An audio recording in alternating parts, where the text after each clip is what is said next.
Devdas sir, మీరెందుకు నాకు ఇవన్నీ చేస్తున్నారు? మనసును నడిపిన తొలి తొలి వెలుగువ తలపును తడిపిన తొలకరి చినుకువ విరిసిన పెదముల కారణ நீ கூல்டு லவ் ஃபீல் தட்டி விட்டு போயிட்டே இருக்க. ஆமாண்டி, அவனை லவ் பண்ணா இன்னைக்கு சொல்றதா இன்னைக்கு எனக்கு வேணும்.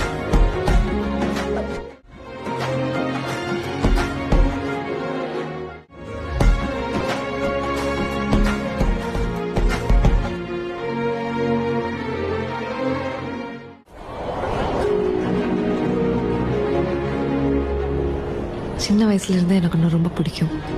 நீ தான் ஸ்கூல்ல ஒருத்தி, காலேஜ்ல ஒருத்தின்னு சுத்தின. இப்பதான் எனக்கு ஒரு ஸ்லாட் கிடைச்சிருக்கு.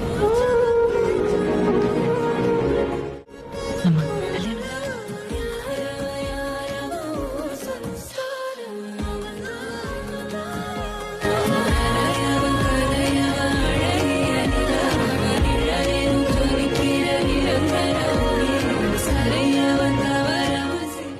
காலேஜ் படிக்கும் போது ஒருத்தின சுத்த நடக்க திடீர்னு இன்ட்ரெஸ்ட் இல்லாம போகும். அதான் குரல் எனக்கும் தெரியல. உனக்கு முன்னாடி 100 பொண்ணுங்க என் வாழ்க்கையில இருந்திருக்கலாம். ஆனா உனக்கு அப்புறம் ஒரு பொண்ணு கூட என் வாழ்க்கையில யோசிச்சு பார்க்க முடியல. ஏன்? யார் பிழையோ தேவதாஸ் சார், நீங்க ஏன் இவ்வளவு எனக்கு பண்றீங்க? என் மூச்சவ பேச்சவ பேசும் அழகவன